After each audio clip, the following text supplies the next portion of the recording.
All right, and welcome into the Fantasy Pros Fantasy Football Podcast. It's the Week 6 Start-Sit episode where we'll help you set your lineups to perfection because, let's face it, you can have the most loaded fantasy team known to man, but it doesn't matter if you're not making the right start-sit decisions. I'm your host, Seth Woolcock, joined by a couple of the best rankers in the business, including a man who has a pretty impressive Google Knowledge panel and a graphic t-shirt collection that put many to shame. He's the Athletic's Jake Ciely. Jake, great to be rocking and rolling with you today. How are you as Week 6 approaches, my friend? I'm doing great, although everybody in the comments this week, because I ranked my top 10 favorite sodas, thinks I'm going to die tomorrow because they think every time I do a list, they assume like I'm consuming that entire list every single day. Like when I do my Halloween candy rankings, they're like, man, you have diabetes. I'm like, I'm not sitting there eating 25 bags of candy when I made this list. Well, what's the 101 of sodas then? Tell me that. For me, it's going to be that a lot of people don't agree. And most of my sodas are zeros, to be fair, so I don't even have the sugar. But Pib Zero. I'm a Mr. Pibb guy. We actually went to the movies yesterday, and I was super excited because you can only find them in those giant red machines now. Yeah. I forget what they're called. And I spent the $7 at the movies just to get Pib Zero. All right. Well, good to hear. And also back with us in action is maybe the internet's most tolerable Green Bay Packers fan, Pat Fitzmaurice. Fitz, how are you today? And what is your 101 of sodas as well? Doing great. Well, most tolerable or only tolerable Green Bay Packers fan. And I can't say the word tolerable today, apparently. 101 is soda. I'm just kind of a Diet Coke guy, but I like a good Diet Pib, Diet Root Beer. Something like that. Let me ask you guys. Barks Zero. If you can find that, it's so good. Let me ask you guys, what is the 101 of Halloween candy since we're in October? Oh, you're going to... Probably Kit Kat, right? Kit Kat, I would think that. I like a bite-sized Kit Kat. Yeah. That's probably me. Really? I think that's one of the most overrated because it doesn't... Here's why I always get pushback on this. Is like, you're never satiated. I know it's candy. True. You're not supposed to get full from it. Sure. But like, you can eat 17 Kit Kats and be like, did I eat anything? Yeah. Like, my 101 used to be the holiday-shaped Reese's peanut butter cups because they're better than the regular cups. Yep, agreed. And then about 7-8 years ago, there's the magic candy that everybody should try is the Nerds Gummy Clusters. That took the 101 spot. Oh, yeah. I was on it before Mina Kimes. She stole it from me. You can check back with Paul Sporer and look at the date for the tweet. But yes, the Nerds Gummy Clusters, all-time best. Okay, well, maybe a potential new sponsor to the program in future years since we have the one of the originators of running that candy. Today's program does look like this, folks. Start sits with this week's popular waiver ads, our flag plant players, and then all the start sit debates you can handle. Quick shout out to everyone who's riding with us on the Fantasy Pros YouTube channel or the audio feed. Thank you so much for all the support so far this season. Please do us a quick favor and give this video a thumbs up if you enjoy this type of content, and make sure you're subscribing to the channel if you're new. Also, be sure to head over to the Fantasy Pros website, fantasypros.com/rankings. You can get our full weekly and rest of season consensus rankings there. And gentlemen, let's jump into if we're starting or sitting these popular waiver wire ads. And let's start with Michael Carter of the Arizona Cardinals, RB26 in ECR, now rostered in over 60% of ESPN leagues after scoring 18.3 fantasy points on 23 touches last week. Jake, is it a full send on Michael Carter for you this week against the Indianapolis Colts? Not a full send, but I think there's a good chance that you're starting him. I'm a little bit above consensus. I have him at 23. I have him in front of DeAndre Swift and Jaylen Warren just behind him, and even in front of Chase Brown at this point, because Chase Brown in that offense has been miserable, no matter the fact that Joe Flacco being there. The Warren situation comes to the fact that what's the split going to be? I know he was the most valuable one, but are they going to ease him back in because of what Kenneth Gainwell did before the bye against a very tough defense? Is he going to be back in the lead? There's a question there. DeAndre Swift has been volume reliant, and he gets the Commanders, which isn't a miserable matchup. But what if they come out of the bye and they're like, hey, let's finally give Kyle Monangai more touches? So it comes down to a volume standpoint. The Colts aren't the best matchup, but he's in the conversation for me. Fits with like Scadaboo, Montgomery, Kenneth Walker, kind of those kind of situations where I like the talent better, but I know the workload of Michael Carter. Fitz, do you feel very similarly about Carter? Where's he at in your rankings? I also have him 23. I've got him behind a lot of the guys Jake just mentioned, but I do think he's kind of got that similar profile. Like you said, it's at 23 touches last week. He had a 57% snap share. And it's really hard to see the Cardinals boosting Amari DiMercado's usage after his goal line theatrics last week. So, ideally we won't see Carter lose any goal line touches to Bam Knight again. But I do think the overall touch outlook is pretty good. And the Colts are an above average run defense maybe, but kind of a neutral matchup. I'm not too worried about it. Yeah, I just love guaranteed touches. I love running back volume. I went and sold my soul after week 1 and thought Dylan Sampson might be a guy to continue to get work. So I've been down this road before, but Michael Carter, it looks like he will be the guy in Arizona. Some confidence from Jake and Fitz for him. Also, we have Hassan Haskins here of the Chargers, RB44 in ECR rankings, but that has been moving up consistently throughout the week. I think he's getting closer to that RB3 range. He's a 2022 fourth rounder out of Michigan. He gets another shot to make his former coach proud this week in a great matchup against the Dolphins. So, Pat, in what scenario would you be firing up Haskins this week? Oh, boy. Shout out to whoever has the deed to your soul, Seth, for that Dylan Sampson trade. It's my brother. It's my own brother. Oh, no. So I've got Haskins ranked as like a mid-range RB3 this week, running back 31. And I do think Haskins is probably the safest bet to offer some fantasy value in the Charger backfield because he's the only Chargers running back left who was on the opening day roster. He had 1,300 yards and 20 touchdown runs in his final college season at Michigan playing for Jim Harbaugh. He's kind of a plotter and doesn't have much pass catching potential, but I think it's a safe bet that Haskins is going to be the Chargers goal line back. So there's at least some, sunniness to his touchdown outlook. Yeah. But I do have no idea what this backfield is going to look like. It is guesswork with Kamani Vidal, and the Chargers brought in Nyheim Hines, a pass catcher. They brought in Amar Johnson, who was on the Packers for a while and looked pretty good in the preseason. So there's some wild cards here, and I just no inkling what the Chargers are going to do or how they're going to deploy their backs this week. Jake, it's a scenario where, like, if this was Najee Harris, he would probably be, a top 15, top 20 running back. But we do have Haskins and a committee here. So what is your approach to him this week? Yeah, initially I had Vidal over Haskins because last year they gave Vidal more touches with Haskins when they were kind of forced to in that situation. So it's like, hey, you know what? Being what Fitz just said, also, it's a very low bar to say this because of Haskins, but Vidal has more passing game upside than Haskins because Haskins basically has like none. So that's why I was leaning towards Vidal. But what I'm glad Fitz brought up is I brought it up on my podcast yesterday with Ian Hartitz is that the signing of Nyheim Hines, which Nyheim Hines, who does he probably complement if he's going to be the pass catching option, is what Fitz says is likely Haskins. And we're probably looking at a Michael Carter and DeMarcado type of situation for them. That being said, I still only have him at 32. I have him barely in front of Vidal. I have him down with I hope that Travion Henderson is starting to see more of an uptick and it's a good matchup. And of course the injury to Antonio Gibson, but in the Pacheco range behind Tony Pollard, even with Tajay Spears, it's not a spot where I want to start him, but I would lean Haskins over Vidal just because, and maybe as Fitz says, it's okay for us to say we're trying to do our best to read through the tea leaves. The Hines signing made me change my opinion. It still could end up being Vidal, and that's why I think we're all kind of saying avoid if possible. Okay. What about Kendrick Bourne here, wide receiver for the San Francisco 49ers, wide receiver 41 currently in ECR. This is a veteran who had a huge performance last Thursday night. This time he gets Tampa Bay. Brock Purdy, Ricky Pearsall, Jawan Jennings, all DMPs on Wednesday. Mac Jones limited as well. So, Jake, with that being said, do you think Kendrick Bourne is in for another blow-up spot here?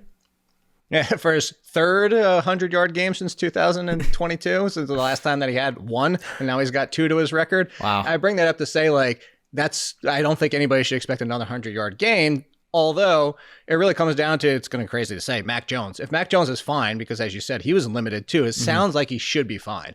If Jennings and Pearsall are both out, I start with players in my rankings and then take them out as we find they're not playing. So I had Jennings and Pearsall both in. I had Jennings at 30, sandwiched between Wan'Dale Robinson and Chris Olave.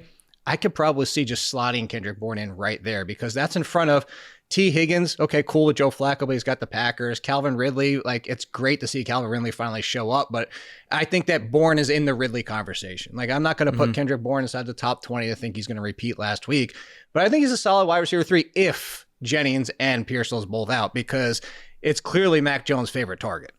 Yeah, Mac Jones, Kendrick Bourne. This might be the San Francisco 49ers team that Kyle Shanahan always wanted, Pat. So where are you at on Bourne this week? Yeah, I think Mr. Ciely framed it pretty effectively in the same way I'm going to handle the rankings, basically. Like, I will have Bourne right around wide receiver 30 if Jennings and Pearsall are both out. Green light for Bourne, then you're playing him. If one of Jennings or Pearsall plays, and I think Jennings is probably more likely than Pearsall based on the reporting so far, yellow light for Bourne. Maybe in bigger leagues you're forced to use him. Okay flex option, but if Jennings and Pearsall were to both play, red light for Bourne, then you're sitting him. And, as of our last practice information before this show, which was Wednesday, neither Jennings nor Pearsall were practicing. Okay, let's go to the tight end position with Mason Taylor of the New York Jets. Tight end 12 currently in ECR. This is a rookie out of LSU, son of NFL Hall of Famer Jason Taylor. Coming off a 3-game stretch where he saw 25 total targets, now gets a Denver Broncos team in MetLife Stadium. Pat, what's your confidence on Mason Taylor this week? Not super high. I've got him tight end 12.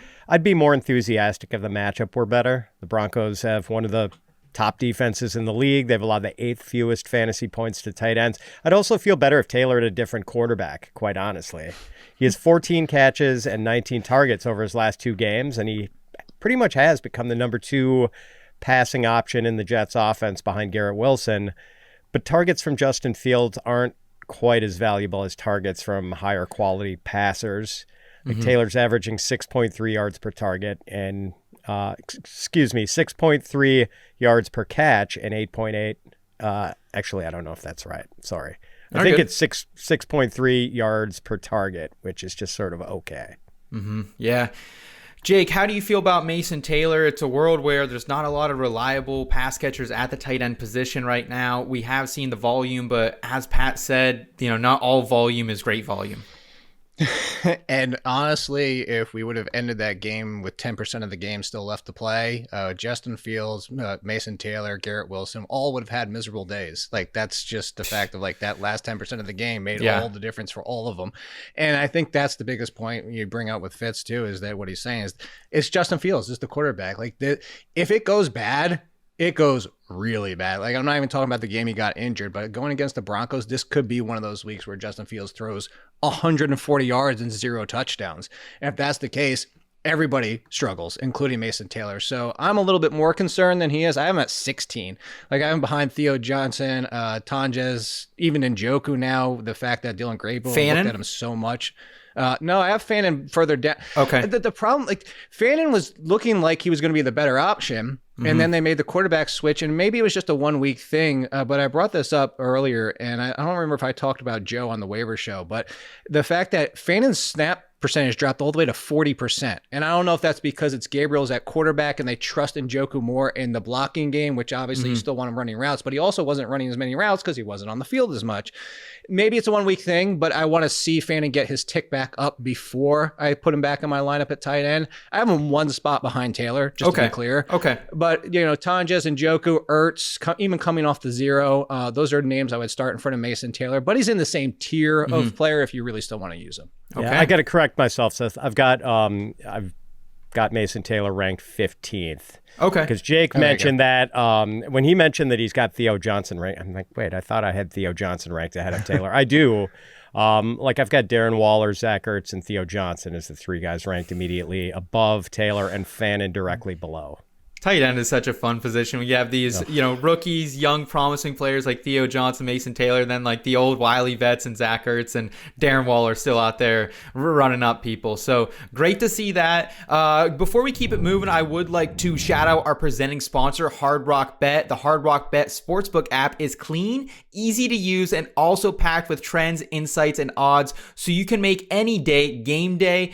The bright lights of the Big Apple set the stage for Week 6, Eagles versus Giants. Check out these streaks from the Hard Rock Bet Stats Hub right here in the app. Fantasy Pros has Jalen Hurts as our consensus second-ranked quarterback this week. He's thrown for 250 plus yards following a loss in 4 straight outings. His over is just 195.5 yards in the Hard Rock Bet app. We give Saquon Barkley an A grade. He's reached the end zone in 5 straight road games. I'm down on that anytime TD already. You can find odds for streaks just like this on the Hard Rock Bet app. If you still haven't placed your first bet on Hard Rock Bet yet, don't worry. It's not too late. Just place your first $5 bet, and if it wins, you're going to score yourself $150 in bonus bets on top of your payout. Plus, tonight on the Hard Rock Bet app, you can get a Thursday night parlay boost to boost your parlay so it gets extra winnings. And if you want new promos, they have them every single day. So if you're listening to this later on, just open up the app and check out what they've got. Run it, don't walk, and download the Hard Rock Bet app today to make your first deposit. All right, gentlemen, we're talking flag plant players, our starts of the week. And Fitz, I'm sending to you who... I don't know if all of a sudden, because you live near Chicago, you're having a little bias towards the Bears, but that's where you're heading with your start of the week. Yeah, Caleb Williams. I think we all hold Ben Johnson in pretty high regard as a play caller. He's one of the sharpest offensive minds in the game. Johnson is coming off a bye week, so he's had 2 weeks to cook up a game plan for this one and script his first 12 to 15 plays for Caleb. And Caleb has become a fantasy quarterback one. He's averaging 21 fantasy points per game, which puts him QB6 in that category. 231.5 passing yards a game, which is about 25 more than he was averaging last year. 27.5 rushing yards a game, 8 touchdown passes. Pretty good this year so far, Caleb Johnson has been. And it's a little easier to throw on the Commanders than it is to run on them. They are 5th against the run in DVOA and 18th against the pass. Yeah, a lot of motivation there for that Chicago team that let that game slip away and kind of cratered their season. So they could exercise some demons from the Tyreek Stevenson game for sure. Yeah, absolutely. How do you guys feel about the double header Monday night thing? I know it's usually like a week 1 and 2 thing, but now we're seeing it all the way into week 6. Do you like the 2 games? Is it too much for you guys? I hate it when they overlap. Yeah. Oh, you like them? I prefer the overlap because I don't want the 10 o'clock start. Like, yeah.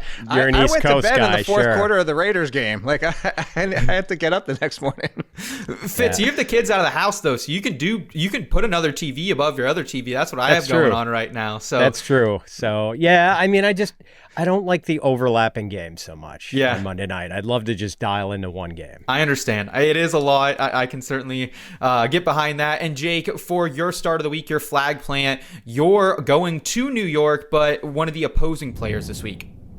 Yeah, and actually for the game going to London because that's where they're playing this week. Thank you. Yes, good call. Yeah, looking at Troy Franklin, and not just for this week, for a couple weeks here, but the biggest part about this is in the column over The Athletic. I said the Jets allow the second most yards per route run to wide receivers out wide, which that's a good thing for Troy Franklin. On top of it, it's the number 2 wide receiver that has really destroyed the Jets because as we just saw last week, why Ryan Flournoy was a thing is because Sauce Gardner, of course, was not on him. He was spending his days with Garrett Wilson, and that changed things. Or not Garrett Wilson, sorry. George Pickens, and that changed things. That Pickens saved his day with the touchdown late.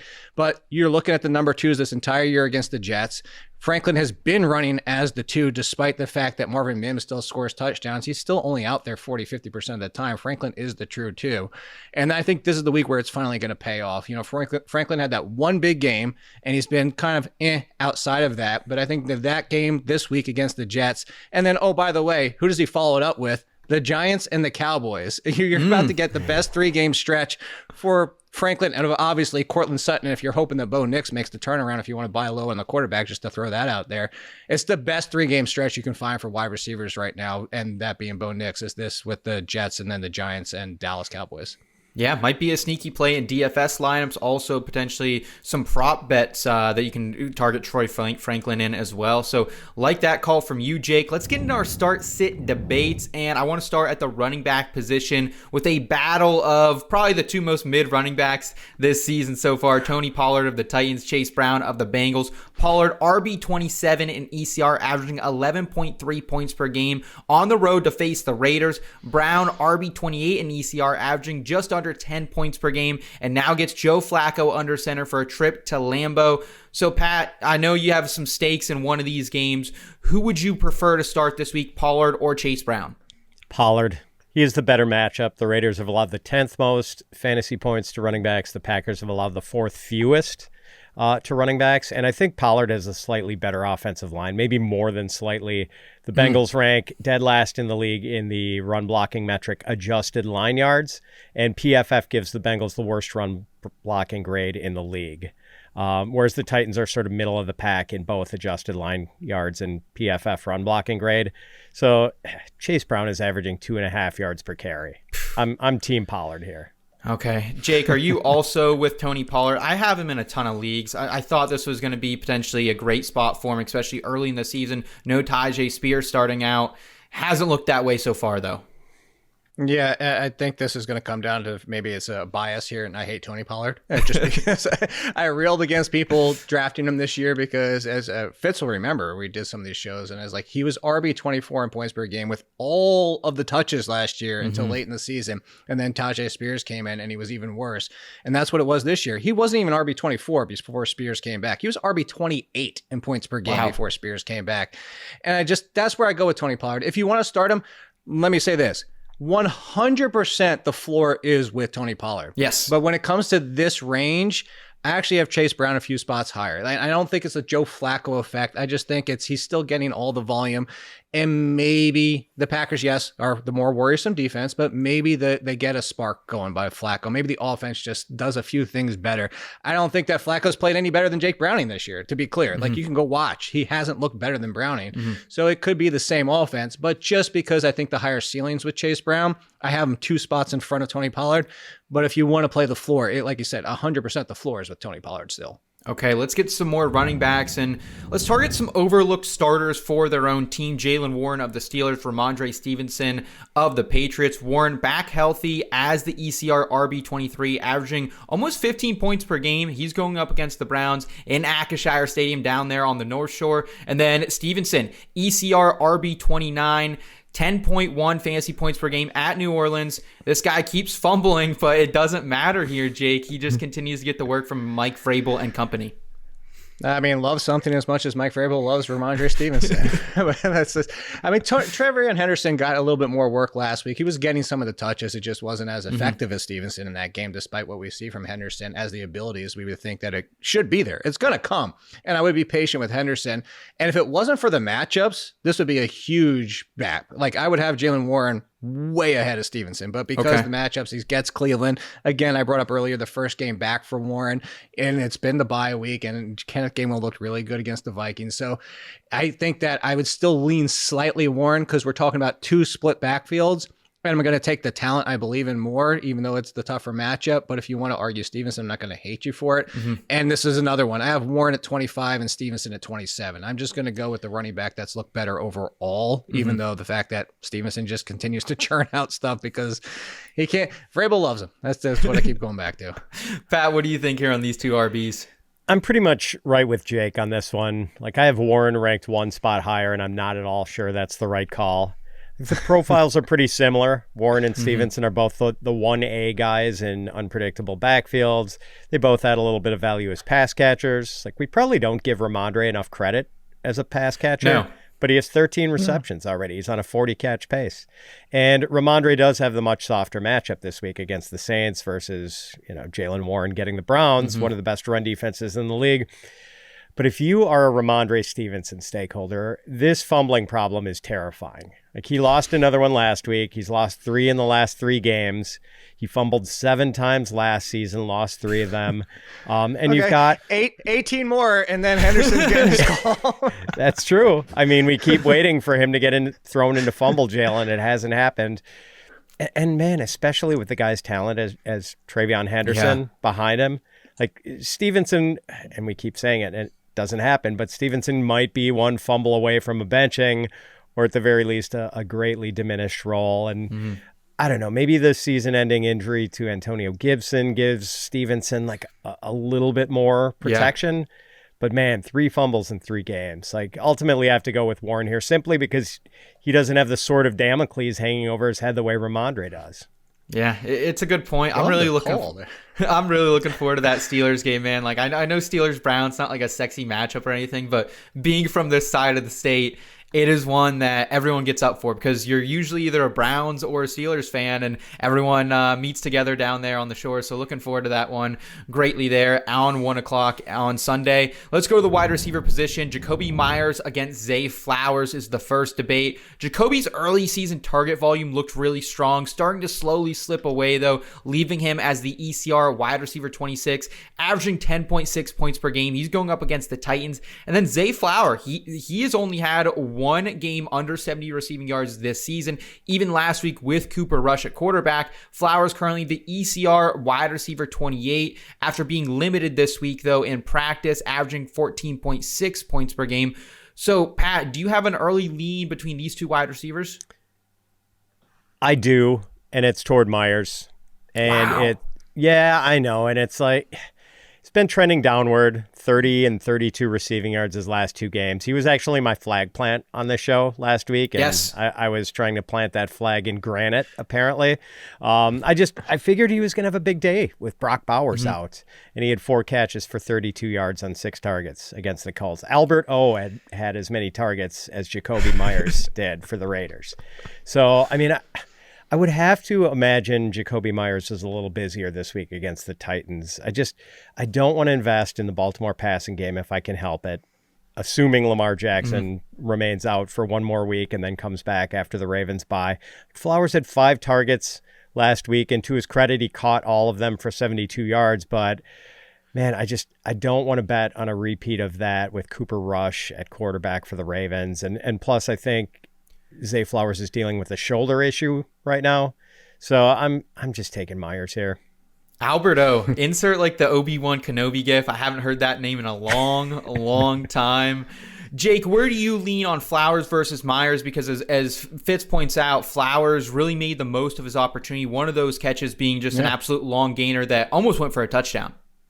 Yeah, I'm wearing purple. That's where it's going to go. This is from somebody this is another play I railed against. Like, I was like, I do not want Zay Flowers where he was going in drafts. And I remember that. Yeah. I was like, wide receiver 3, because this is what Zay Flowers does. And regardless of the quarterback, he has those huge games, but then he disappears. He's Deshaun Jackson from the years. He's Devontae Smith right now, which is great as a wide receiver 3. I just didn't want him as a 2. And the Titans, I think, are overlooked on, look, they're not a great defense, but they're actually a worse matchup than the Rams are. This is a team that's only given up 4 double-digit scores to wide receivers, one being, including a rushing touchdown for Puka Nacua, and that being Nacua and Adams are 2 of those 4 double-digit scores, mostly because this is also cause and effect. Like, the Titans don't need to be passed on a ton so far this year, so it's like, do they need to pass a ton? It's the Ravens. Will they lean on Derrick Henry, which, as you just said, do they throw a lot? Because Cooper Rush, they don't want him to throw a lot. But those 5 receptions were 25% of the team's targets. Like, Cooper Rush is going to go to Zay Flowers, it looks like, the most often, and that's why I give him the slight edge. I think both of these are risky at this point, but I think the higher ceilings with Zay Flowers, just because Jakobi Meyers has been nothing. Like, and part of that is, Geno Smith, but you look at these game logs, he's back to not scoring touchdowns, but worse than that, he's not even getting yards. What's his league high this year is 90, and I think most of the other games are like 50, 60, or even 40. It just feels, as you brought up at the beginning, at the point, is that Jakobi Meyers just doesn't seem to be clicking with Geno Smith.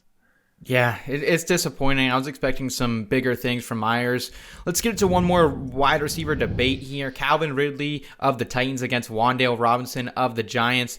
I've been telling everyone for a couple weeks to go buy Calvin Ridley dirt cheap. I actually got pranked in my home league last week. I had a trade lined up for Ridley. I was trading Dallas Goedert, and the guy's like, yeah, let's do it. And then he just never accepted the trade, and he's like, pranked you. And I was like, all right, that was cool. But either way, he went off last week, 5 receptions, 131 yards. Would have won my match if I would have had him in the lineup. He's back up to ECR wide receiver 30, coming in now averaging 8.4 fantasy points per game. He is set to take on the Raiders. Wan'Dale Robinson, he goes off tonight against the Eagles on Thursday Night Football, wide receiver 29 in ECR, largely due to him being the last man standing, but he hasn't cracked double-digit PPR points since week 2, Jake. No, he hasn't. This almost feels very similar to the last discussion we're having, is that Wan'Dale Robinson is Jakobi Meyers and Calvin Ridley is Zay Flowers. We just need the Spider-Man gifts pointing at each other. And in this case, it might sound stupid because now I'm going the opposite direction. I'm going to go Wan'Dale Well, just because the volume and the fact that Jackson Dart and this team, including Brian Dable, is taking more shots for Wan'Dale downfield. Of course, him being the primary option could just get completely bottled up because the Eagles might say, well, who else are you going to throw to? Jalen Hyatt? Okay, cool. Bo Collins, who, by the way, as a rookie, did himself no favors watching the interception happen in front of him last week. Like, the options on this team are very few and far between. Why Theo Johnson, and you saw a lot of 2 tight end sets last week. But the problem with Ridley is that I with you. I was buying low on Calvin Ridley. I was like, he's had one of the toughest schedules opening the gate, and the connection hasn't been there with Cam Ward. But what do the Raiders do? They get after the quarterback, and I want Cam Ward to start clicking in the NFL. Like we saw glimpses of it, as you said last week. But against the Raiders, I'm just really concerned that we see that first 3 games of Cam Ward, which means just everybody suffers and nobody has a good game, including IU Manor. So I have Calvin Ridley at 34. I have Wan'Dale at 29. But similar, I'll echo something Fitz said earlier in the show. I don't feel great about both. Okay. Ridley or Robinson for you, Pat? I agree with Jake. I don't feel good about both or either. And like Wan'Dale, so he was kind of working real early in the season as a downfield guy with Russell Wilson. It was like a weird turnabout for him since he's normally the 3-yard average depth of target guy. With Jackson Dart, not so much. Like I still think Russell Wilson is probably a better deep ball thrower than Jackson Dart. I have Ridley ranked higher this week, and it's not just based on the 131-yard day Ridley had last week. I realized Ridley's season had been kind of a disaster up until week 5, like 30 or fewer receiving yards in 3 of his first 4 games, a 41.6% catch rate, a major problem with drops early on, like a frustrating number of drops through the first month of the season. But Ridley does have a pretty soft matchup against a Raiders defense that's given up the 3rd most receiving yards and 4th most fantasy points to wide receivers. And I know Wan'Dale is basically the last man standing among the Giants receivers. Like Malik Neighbors out for the year, Darius Slayton hamstring injury.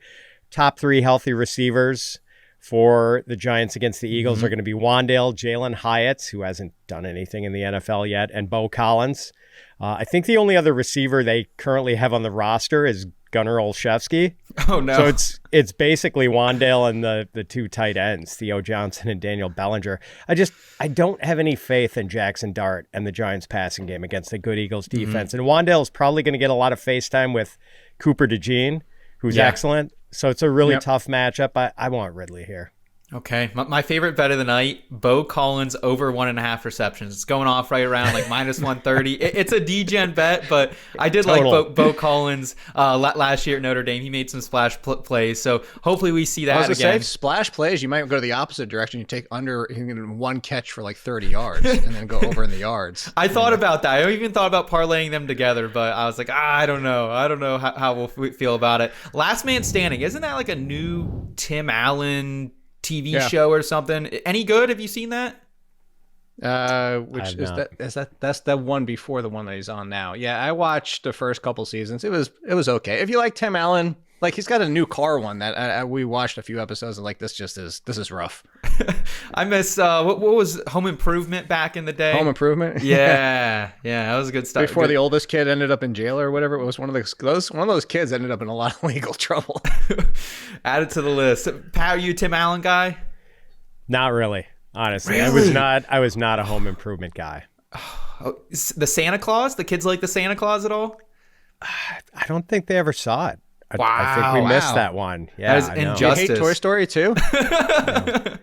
I'm good with Toy Story. Okay. Guys, make sure you're saying goodbye to start-sit dilemmas with the Fantasy Pros start-sit assistant. Within seconds, you know exactly who to play for optimum results every single week. Leveraging insights for numerous experts, the start-sit assistant aligns your lineup decisions with the top minds in fantasy football, giving you a competitive edge against your league mates. Maximize your lineup's potential with just a few clicks. Head to fantasypros.com/myplaybook or download the FP app and make smarter decisions today.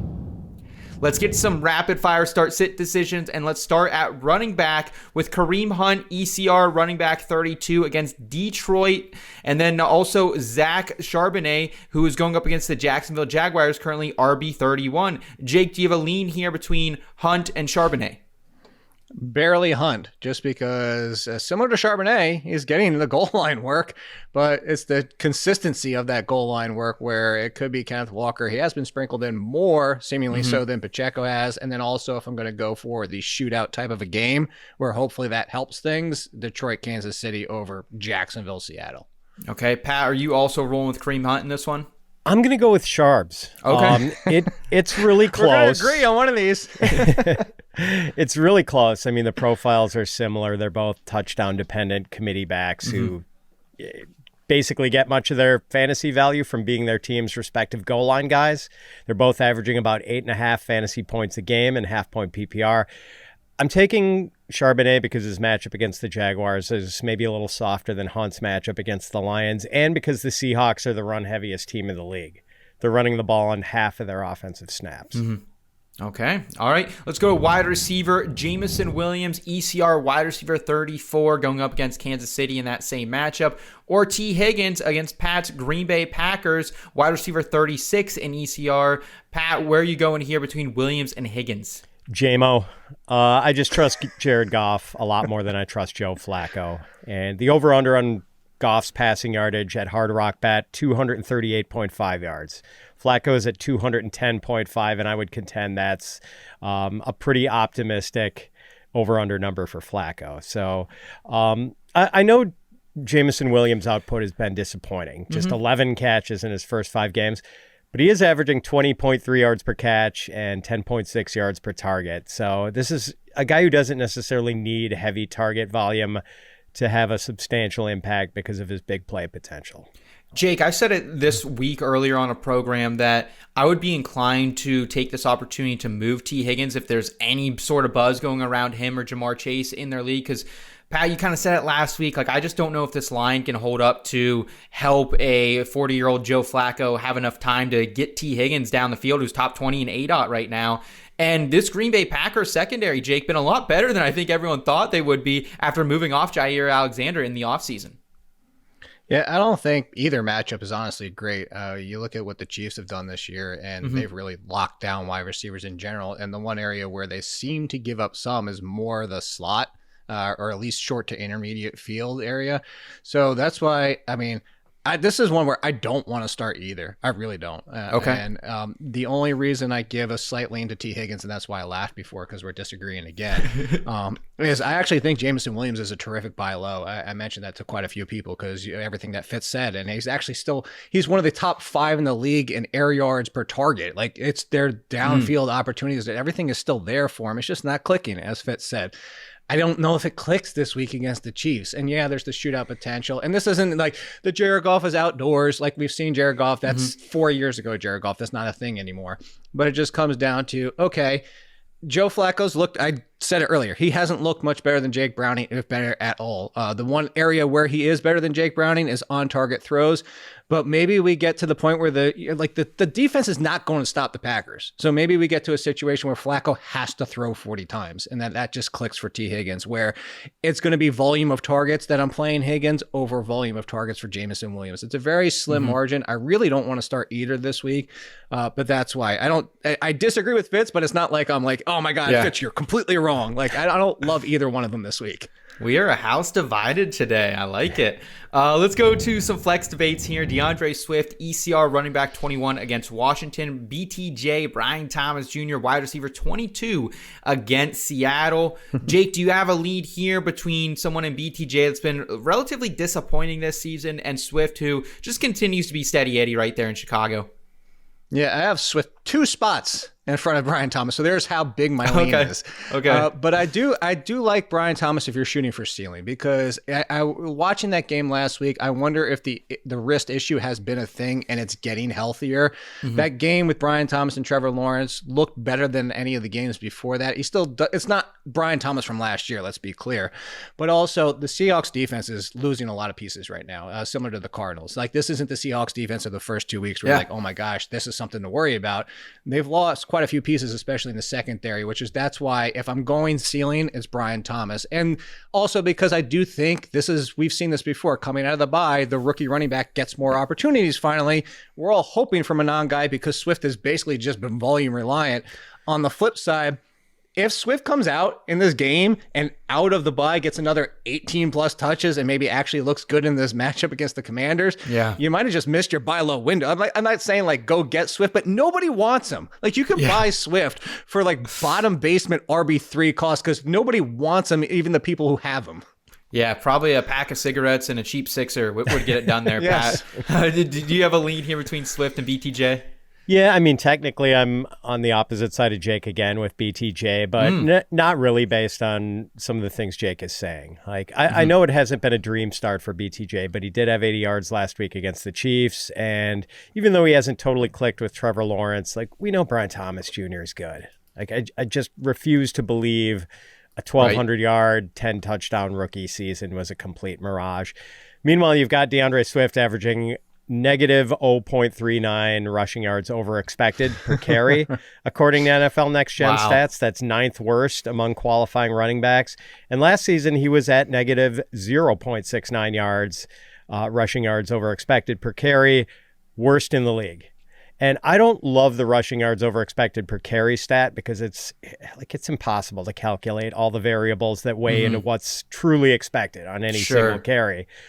But when you rank so poorly over a sample of 20 plus games, like, not good. And I do wonder, and Jake brought this up, if the Bears maybe start to get rookie Kyle Monangai a little more involved coming out of the bye week, because their running game has not been effective at all with Swift as the lead guy. Yeah, absolutely. And Monangai, another former Rutgers running back like Isaiah Pacheco, day 3 product, but at the same time, he did lead the Big Ten in rushing in 2023, second in 2024. So he can handle volume, he can handle a workload. We'll see if he gets it. This is kind of your warning shot to maybe go see if he's still out there on your waiver wire, on your free agency to add him for free.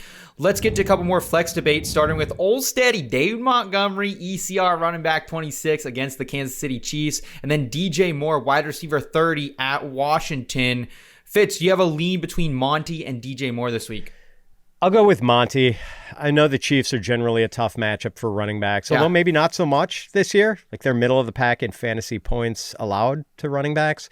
DJ Moore just isn't very involved. His target counts in his first 4 games, 5, 6, 5, 5. Roma Dunze is the alpha receiver in Chicago now. Like, it took me a little while to accept that, but I now accept it. Jake, what about you? We agree. And it's actually a pretty large gap. I have David Montgomery firmly in front of DJ Moore. I don't know that DJ Moore is even startable right now. We're talking about wide receiver 44 in fantasy points per game, 1 touchdown this season. Look at his yardage per game. It's about in the 40 range. It's just been miserable so far. Like, more fantasy points per game. Torrey Horton, Marquise Brown, Keon Coleman, and is up and down. Like, is Chris Olave has a full point per game more. Chris Olave, who's basically out there just getting receptions with no yards, has more points per game by a full point than DJ Moore. So this is a large gap for me. We finally agree. Okay. Another debate for you at the flex position. Matthew Golden, ECR wide receiver 37 against Cincinnati. Travion Henderson, RB 30 at New Orleans. Jake, you already touched on this, that maybe, just maybe, we see a little bit more Henderson with the Antonio Gibson out for the season news. Yeah, so, and that's why I'm going to go with Henderson also, because of the fact I would love Golden to be a thing. You know, I was somebody that was on the team like, hey, there's a chance that they finally have a number 1 option that they trot out there 75-80% of the time on their routes instead of 65% for everybody, because they just have a bunch of wide receiver 2s, as Pat well knows. But the problem is they did do that finally because of the injury to Jaden Reed. The problem was it was Romeo Doubs, and Romeo Doubs is out there as the one. Golden was the 2 for 2 weeks, but the other 2 weeks, because this is what the Packers do, Wicks was. And Wicks was the one that was ahead of him right before the bye. And I'm not saying it can't go right back to Golden, but that's the issue, is we never know with the Packers. They treat their number 2, 3, 4, 5 wide receivers just like Sean Payton treats his running backs. You never know any given week. So I would love it to be Golden. I would love him to be the answer. I do have a lot of Golden shares, but I'm going to go Travion Henderson until we see more. Like, Golden needs the number 2 role secured before I start starting him consistently. And while I don't think we see him out on the field this week or maybe even next week, Pat, it looks like Christian Watson also getting back out on the practice field right now. So does that change your future evaluation of Matthew Golden? And where are you heading here in week 6 with Golden versus Henderson? Yeah, I don't think Watson plays this week, Seth, but he is it does seem like he'll get back maybe before the end of October. I don't know that it fundamentally changes my take on Golden's rest of season value, just because I'm not very bullish. We're not getting consistent usage, and that's why Jake and I have 2 in a row here agreeing. I'm with Travion Henderson here. Just the lack of commitment to Henderson has been annoying, but we are possibly one Ramondre Stevenson fumble away from a Henderson backfield takeover. I don't know about that, but Gibson out of the picture after tearing his ACL, and the Patriots have this soft matchup against the Saints. Like, Golden is just big player bust.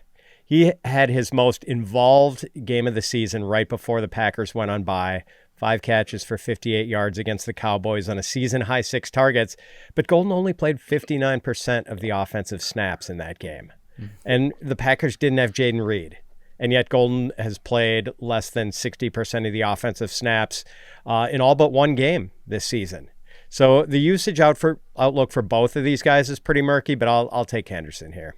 Okay, one more flex debate. Kenneth Gainwell, RB33 against Cleveland.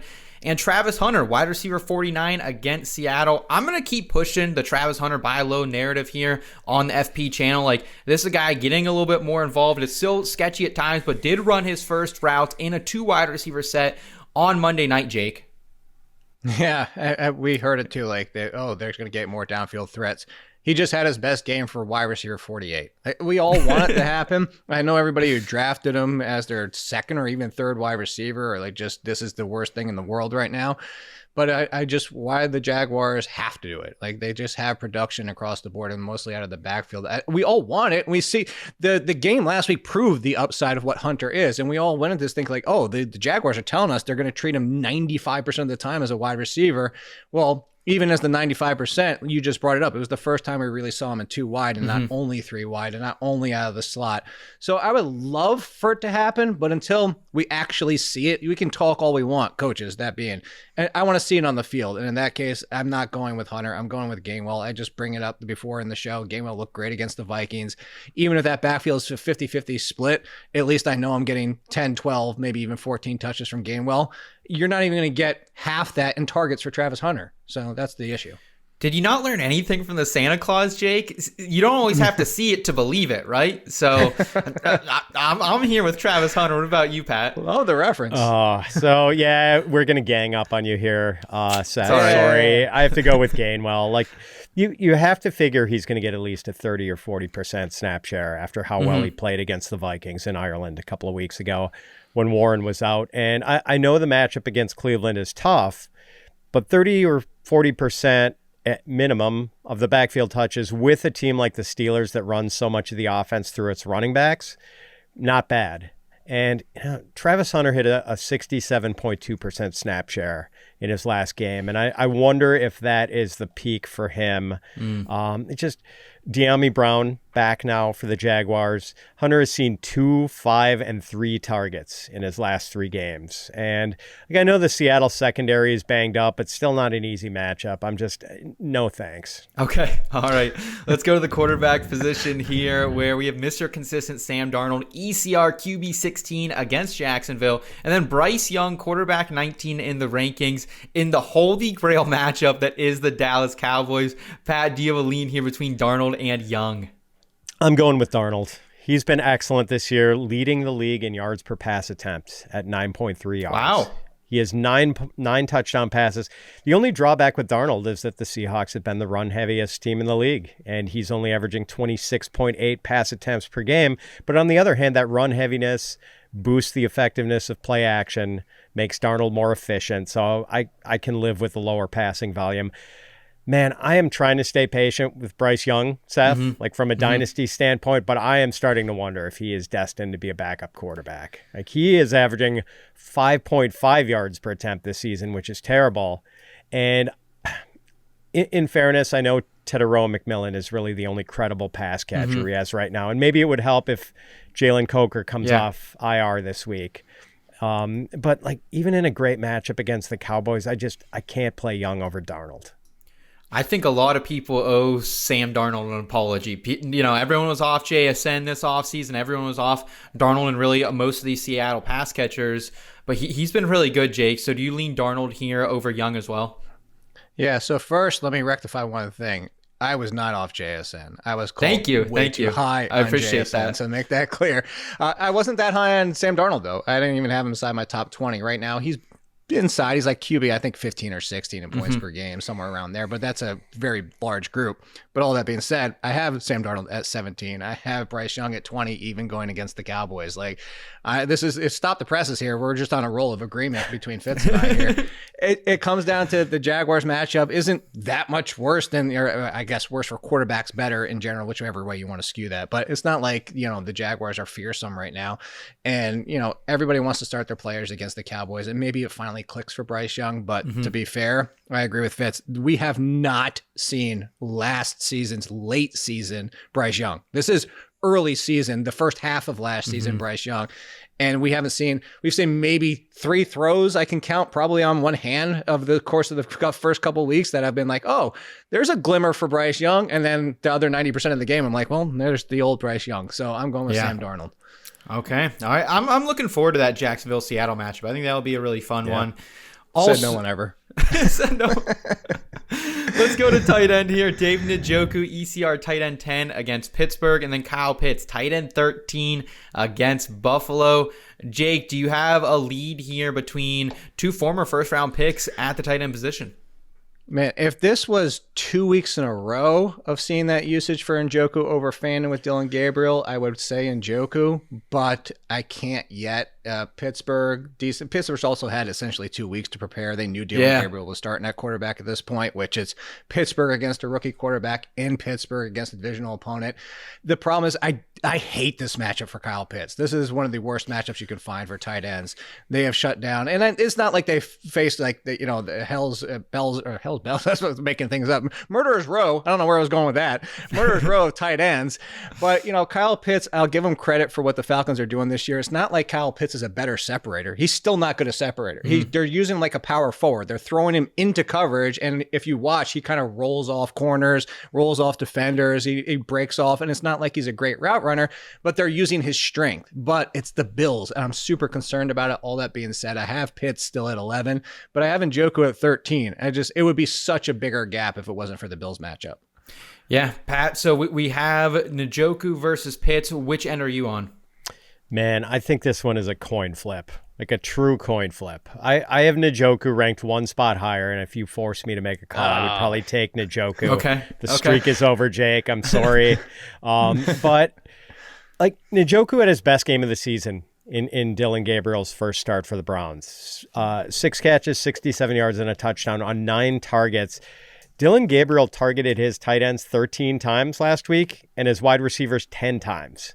So the rookie leaning on the tight ends, Jake kind of referenced this. I don't know if the Njoku usage is going to be sticky or not. Like, good sign that he was so heavily involved in Gabriel's first start, but does it happen again? I have no idea. Okay. And Pitts has been solid, like at least 4 catches in every game, but he does have the tough matchup. This one is really close, very, very slightly in toward David Njoku. Okay, well, they did shoot the Dark Knight in Pittsburgh at one point in time, but I don't even think was the Joker even in that movie? I don't know if he was at that point. I think that might have been Bane. Did they shoot some of the Dark Knight in Pittsburgh? Because I actually walked by when I was working in downtown Chicago. They also shot it there. Yes. Interesting. No, the Heinz Ward blowing up stadium. Yeah, that was Bane. By the way. Okay. Yeah. So I think they did shoot some of it in Pittsburgh. So maybe they did shoot some of it in Chicago as well. Interesting. Wait, was that? By the way, speaking of which, I will never do a podcast in Batman voice for the entire thing ever again. I did it that year, and I couldn't talk for like 24 hours. Oh, no. It was the worst thing ever. Oh, I hate this. Special shout out. Go listen. My last podcast I did with Jim Cummings, the voice of Winnie the Pooh and Darkwing Duck. It was the best podcast I've ever had in my life because it was Darkwing Duck. I just want to throw that out there as a random plug for myself. Wait, I was giddy the whole time, as you can tell. Like now I'm like, we're talking about it. That is awesome. Just for the record, so the original Dark Knight, I think, was Chicago set. Dark Knight Rises was Pittsburgh. Okay, gotcha. That was the Bane one. Where was Dark Knight Returns? If you can get like that, I think Dark Knight Returns is Pittsburgh, right? I think that was the third one, right? I don't know. Oh, maybe that was it. Oh, either look up the filming locations. Yeah, Jake, this is in your wheelhouse. You're supposed to be the Batman guy. I don't know filming locations. All right, we'll try to figure it out for you at some point. But first, we're going to get into our TD contest. But I did want to remind everyone that you can join our free touchdown calls contest in the Fantasy Pros Discord community. Each week, pick 4 players that you think will score with bonus flex worth double. Weekly winners, you get a $25 Fantasy Pros gift card. And the season champ, you're going to take home a signed Bijan Robinson Atlanta Falcons jersey. Play now by going to fantasypros.com/chat and heading to the Touchdown Calls channel. And Fitz, we're going to start it with you at the running back position. Who do you think finds pay dirt on the ground? Yeah, I just want to say my flag plant last week was a total bust with Jacoby Meyers, but Jake and I crushed it on our TD calls. I broke a season-long slump with the tight end position, getting Darren Waller. Nice. And Jake, who did you have on the touchdown call last week? For last week, it was Garrett Wilson and boom. What was the other one? I doubled. I hit 2. Now I got to go back and look. You give yours. I'm going to go back and find it. All right. So mine this week at running back, it's J.K. Dobbins. He's had a touchdown in 4 of the Broncos' first 5 games. I think Dobbins keeps the touchdown mojo rolling this week against the Jets, whose run defense is not very good. Okay, for wide receiver, I'll take Puka Nacua, the low-hanging fruit here. The Ravens have arguably the worst secondary I've ever seen in some time, which as a Steelers fan, I'm pretty happy about it. They've allowed 30 wide receiver receptions in the past 2 weeks alone, 7 receiving touchdowns, 2 wide receivers in that span as well. Puka has at least 10 receptions in 4 out of 5 games with a low of 8. And so I think he's going to once again find pay dirt. Jake, what about you here with the tight end position? And did you find those calls from last week as well? Yeah, so I still haven't found it, but it was Garrett Wilson was the main one. I forgot. I threw another bonus one, and then I tweeted Fitz. Oh, Shaheed. It was the flag plant. Oh, yes. Okay. That's right. He was the flag plant and the touchdown. I threw him as the double down on that one. But you speak of low-hanging fruit. Well, I'm going to try and keep the roll going at tight end that Fitz started because I'm just going to go with his boy and Tucker Kraft. Play the matchup, play the tight end, arguably the best play this week at tight end as he's been. So I hopefully the low-hanging fruit pays off and doesn't jinx the tight end position. But by the way, so the second one so Chicago was the middle one with the Joker. Okay. And then Pittsburgh was obviously Bane, as we've been talking about. And I'm also an idiot because I said The Dark Knight Rises or Returns, and that's actually the comic book. The first one was obviously Batman Begins because I'm an idiot. So I can't even think of that like that. So that's a completely different filming location. I was about to say, I think it was before I could drive, but I remember my parents always complaining about going into Pittsburgh around that time that they just could not get around with the traffic. The first 2 were both Chicago and other locations as well, but the first 2 were both, and then the third was Pittsburgh. But yes, The Dark Knight Returns is a comic book. Actually, I should know that. That's why it's in my. I just got it on Amazon Prime deal. Look, there you go, Amazon Prime deal. Like just because I didn't have it, so there you go. Well, maybe I think DC could use all the promotion they could get, so maybe a potential new sponsor for the program in there as well. Guys, don't forget you can dominate your fantasy football league with Fantasy Pros Premium, now available for free 6 months on the house when you deposit and place your first wager at any of our partner sportsbooks, including, Hard Rock Bet. The easiest free way to get full access to our top fantasy tools is this deal right here. Go to fantasypros.com/premium to get yourself started. Gentlemen, great stuff today. Love all the side tangents, the debates, the start sits. That is going to do it for us on this episode of the Fantasy Pros Fantasy Football Podcast. Comment down below your favorite start sit calls. And while you're here, make sure you're smashing that like button and subscribing to the channel if you're new. For Jake Ciely and Pat Fitzmaurice, I'm Seth Woolcock. Take care, y'all.